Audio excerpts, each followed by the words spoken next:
were contracted Yeah. by one political party. Wow. Yes, were contracted about 4 cult groups were contracted to do this job. Guess what? How much? 20,000 naira. Individual. For individual. 20,000 naira to go and lay your life. To go and play with your life. You know, and when we got to Owerri, the city capital, took us to an hotel, they gave us guns. They provided the guns for us. Now the next day was the election, and they told us to disrupt every polling booth in that locality. My God. And they gave us vehicles.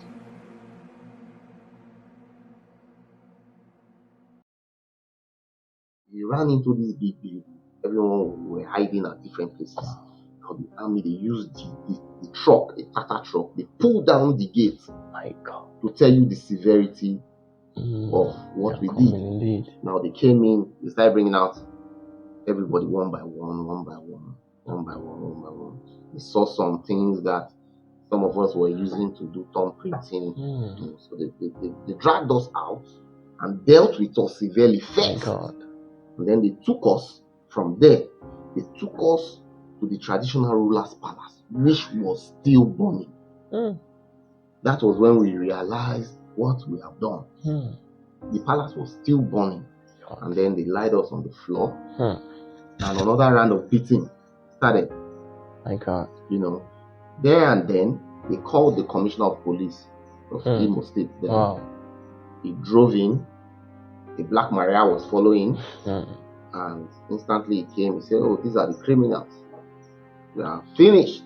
Wow. You know, I saw my life ending basically in front of my eyes. And we were bundled, thrown into the Black Maria, and taken to the police headquarters of that state. Of the state, yes, Imo State. We were taken to the police headquarters, and it was a Sunday. They were calling out for press people to come and do press coverage. You know, and we were just there. The guns, they lied it in our front.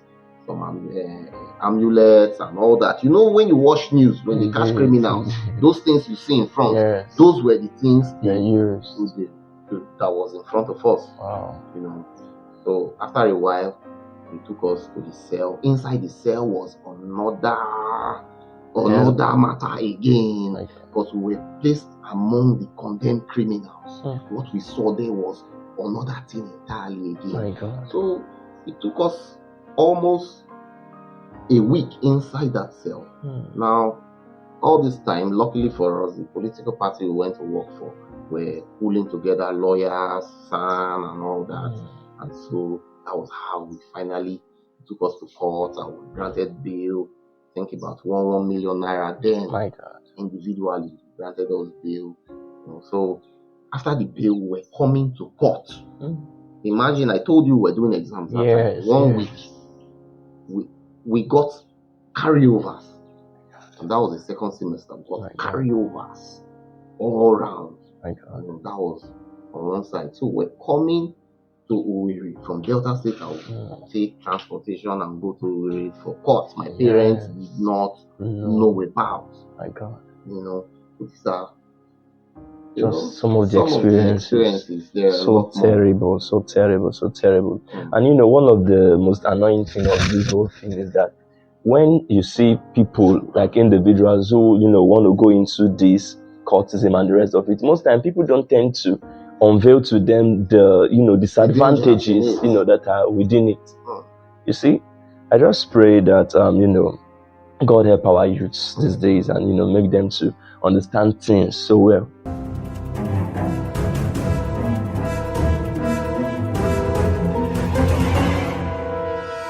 Now there's something that I was supposed to add to what I was saying. You know, while we were trying to run away from those anti-riot army personnel that came in, we ran into the compound.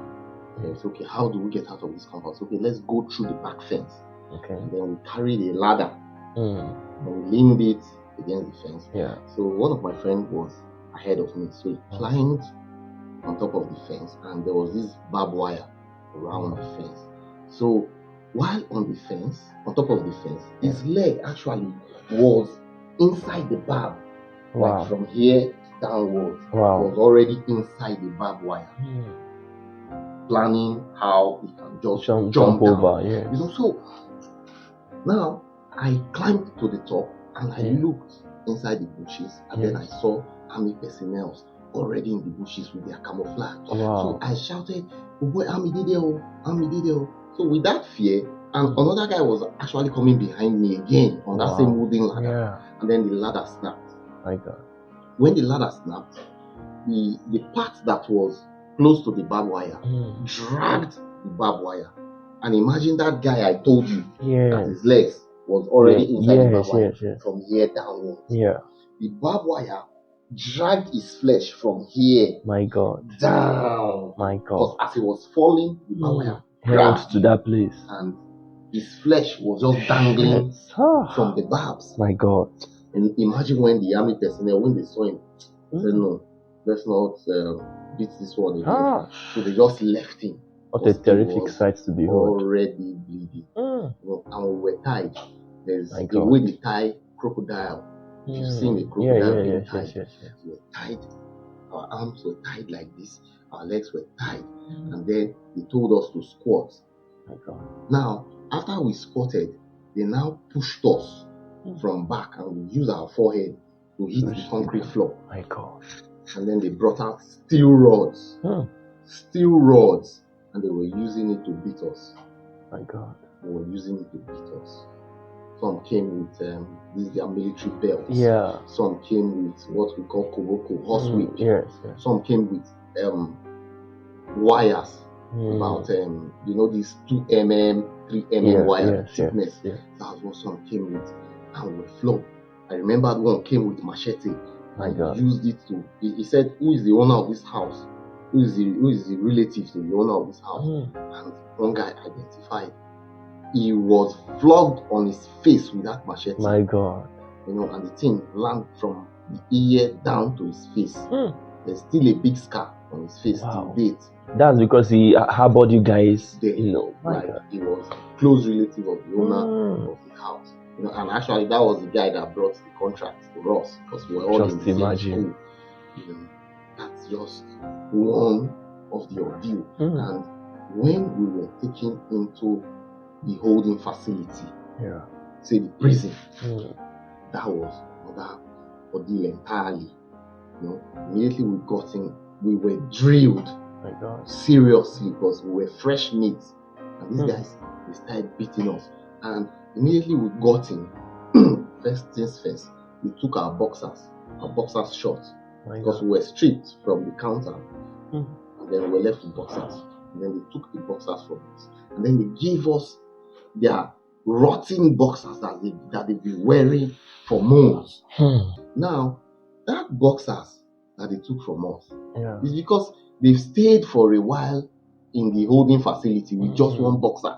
And it has been very dirty. That's the inmates. The inmates, yes. Wow. They were looking for a fresh one. So when we came in, we were fresh meat to them. So they took everything fresh they saw. My God. And then they swapped. They gave us the rotten ones.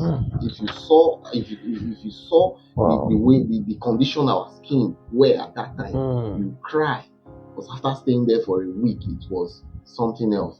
Now when it comes to how you stay, because the holding facility is just like a room of 12 meter by 12 meter, or 12 feet by 12 feet. That's the size of the room, 12 feet by 12 feet. Now, and that room is holding up to 100 inmates. Jesus Christ. Up to 100 inmates in a room of 12 feet by 12 feet. And now, guess what? In every gathering, there is always a leadership structure. Now, there's a leadership structure in that cell. My God. Now, these leaders of the cells, they are not more than 6 persons. But guess what? They divided the cell into 2 parts, and 6 of them were staying on one part, while the rest 90-something of us were staying on the other side. Imagine how we were sitting down. We're packed the way they used to pack sardines. My God. Somebody will sit down, the next person will come to the front of the person, you spread your legs, and then the person will sit. I can imagine such, his back on your chest. Yeah. And then the next person, like that, will lie they'll form a line here, and then the next line will start from here. And we had about 10 rows. My God. About 10 rows. And still, you still have some persons standing. Meanwhile, only like 6 persons are staying half of the cell. It was terrible. Now, when it comes to the night, when you want to sleep, that's another hell. That's another hell. Because there is a sleeping position they always make us take. You bevel. They call it the bevel. When you bevel, another person will bevel in front of you, and that's how you form another row. Now, because of the sleeping position, we had limited spaces. So the persons that are not able to bevel, they'll tell them to faint. Now, faint in quotes. That fainting is a means of you getting out of the cell to the lobby of the holding facility. You get now. So if you faint and it is proven that you fainted for real, they will take you out of the cell and they'll put you in the lobby. Now, in that lobby, you can go to pass excreta, you can take your bath, you sleep well, you stretch your legs. But now the process of you getting to that lobby is a big hell. You must faint. Now, when you faint, there is a way the warders will confirm your status of fainting. When you get into the bush, you begin to hear different noises. Sometimes you hear people singing, you hear them hitting the conga. And before you know, you just start feeling kicks and slaps and punch and sticks and gloves all over you.